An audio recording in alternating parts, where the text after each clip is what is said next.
Chapter 1. Making Adjustments. When Tony's strides are smooth and his landings clean. In his mind, he wasn't simply running. He was a state champion hurdler for Goodwin Middle School. His name splashed across the sports page like a superhero headline. Tony Porter, the unstoppable hurdler. Well, that was his dream. But in reality, things were different. It was his first year on the track team, day 3 of practice, and he was already wondering, was it too early for him to retire? As the City Line bus rattled beneath Tony and crawled through late afternoon traffic, the city sat, slumped in a sticky plastic seat with sweat cooling on his skin and a shirt clinging like it had survived 3 lifetimes and wasn't interested in a fourth. His legs throbbed. His calves ached. Even his shoelaces felt tired. He wanted to be a champion hurdler. But currently, he felt like the Tin Man from The Wizard of Oz, stiff, sore, and desperately in need of oil. Man, why did I sign up for this? He already knew the answer. His dad. His dad always said running track was like life, full of adjustments, full of changes, full of what he called The hurts and pains that come with living. Tony wasn't sure if his dad meant emotional pain or the kind that made your thighs feel like they were carved out of stone.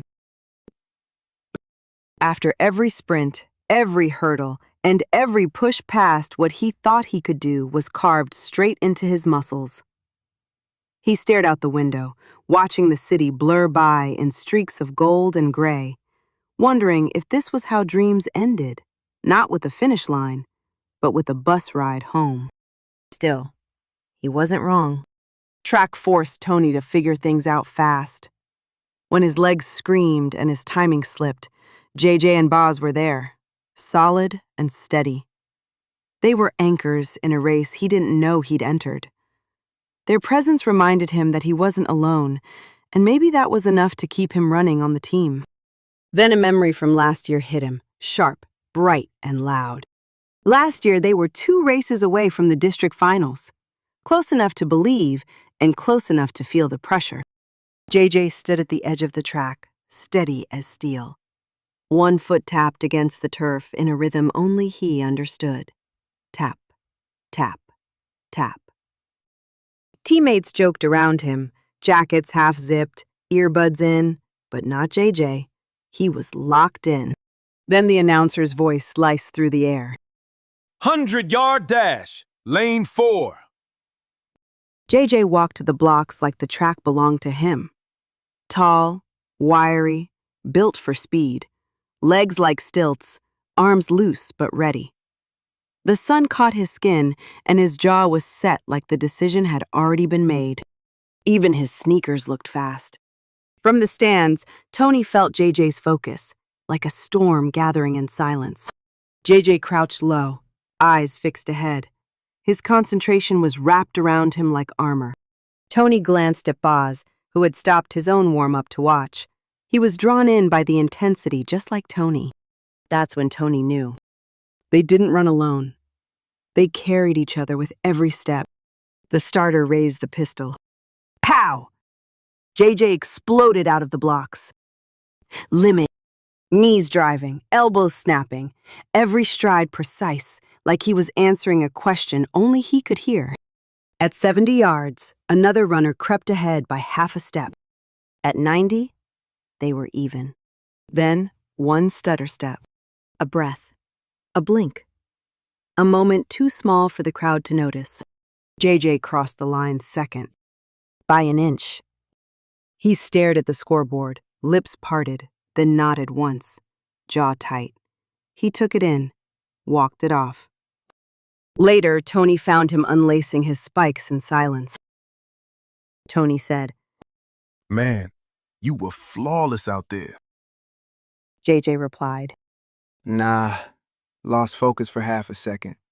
That inch was mine. JJ slung his bag over his shoulder like a veteran and said it the way their coach always did, like a rule, not a complaint. Running is a game of inches, and so is life. JJ had been running track since 6th grade, and it showed. The sport didn't just shape his speed, it shaped him, his focus, his discipline, and his maturity was all earned one race at a time. He always said it like a reminder more than a quote. You can be fast and still lose by an inch if your technique is off. But with speed and the right techniques, you can win by inches. Boz saw the world differently than JJ.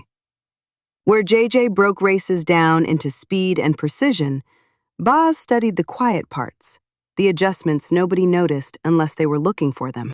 Boz stood off to the side at practice, discus in hand, eyes narrowed against the sun. He didn't move right away. He almost never did. His knuckles tightened on the rim. One slow rock on his heels, then another. A tiny adjustment no one else would notice. Then, just as Tony caught the breath Boz barely took, Boz spun, pivoted, and released. The discus cut through the air, clean, flat, and smooth. It arced against the sky like it forgot gravity for a second. Boz didn't watch it land.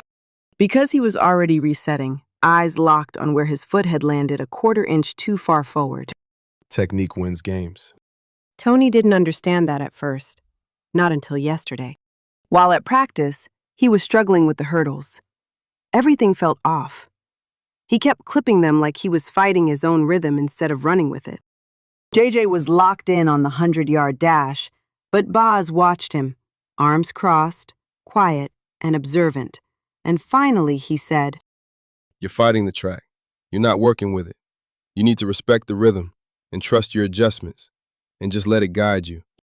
Then Boz turned and threw the discus again. Effortless, precise, like the throw itself was the explanation. And suddenly, everything clicked for Tony. It wasn't about brute force or just speed. It was about movement, the inches, the spacing, the timing between each hurdle. Sometimes Monty wondered why he pushed so hard when he wasn't the fastest or strongest. But then JJ's voice echoed. It's a game of inches. And he pictured Boz fixing his stance like the whole meet depended on where his foot landed. And somehow, it worked. Not all the way, but enough. He was grateful for those voices and for the coaches who showed up not just to train them, but to shape the path they were running. Progress wasn't loud. It was quiet corrections, small wins, and steady steps forward. Track wasn't about perfection. It was about learning. Every day he stepped out there, he felt a little sharper. Yeah, he would mess up, but then he would fix something like he'd lean forward more out of the blocks, clear a hurdle better, or get better at breathing easier down the stretch. Those might not have shown up on the scoreboard, but they counted. Tony used to think winning meant some big moment, crossing first or proving something. Now he knew better. The real win was recognizing where he went wrong and choosing to improve. That was the adjustment. That was the progress. Practice didn't make him perfect. It made him better. Maybe he wasn't a champion yet, but it was exhilarating to realize the joy wasn't just in the destination.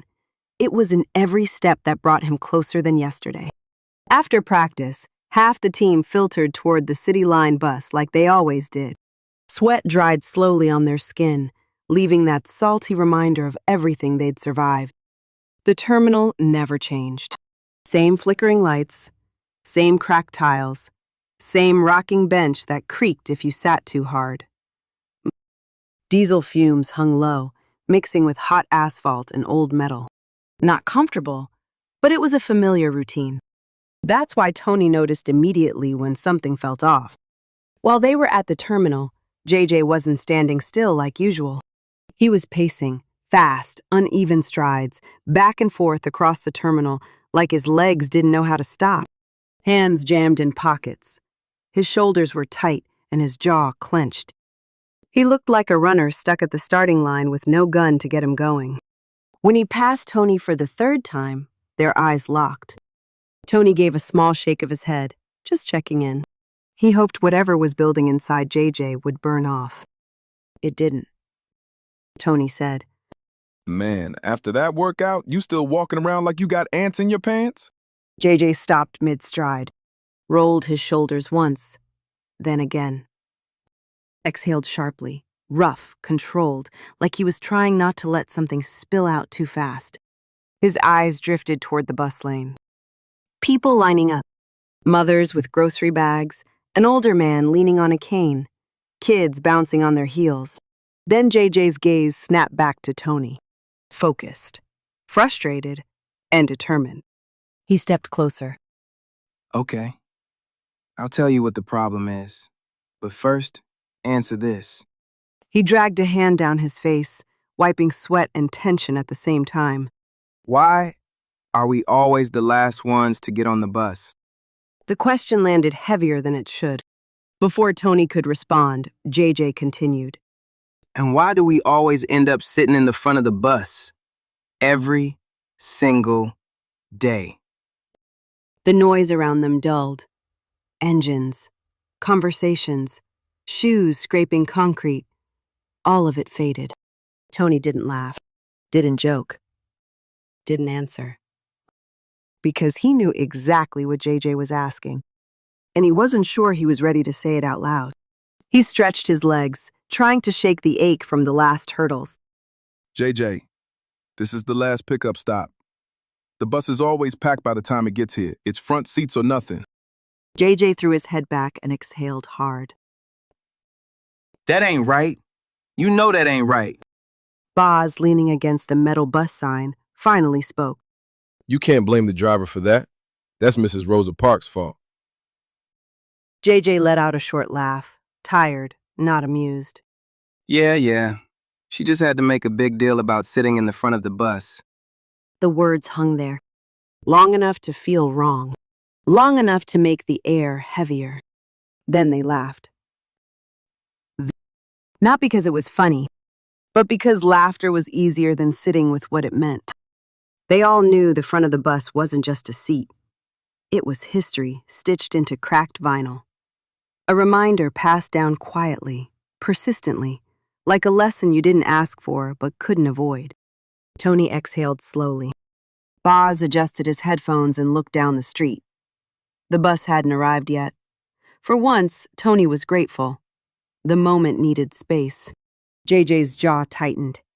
He nodded, not satisfied, not calm, just acknowledging something he already knew. The three of them sat on the curb, knees pulled up, backpacks slouched at their feet, sweat cooling on their skin. The conversation wasn't about the bus anymore. It was about space. Who got it, who was told where to sit, and the quiet, determined choice they made every day to take their place anyway. They waited. And when the bus finally pulled up, they already knew where they were going to end up. But before anyone moved, a voice cut through the noise, deep, serious, weighted with something unshakable.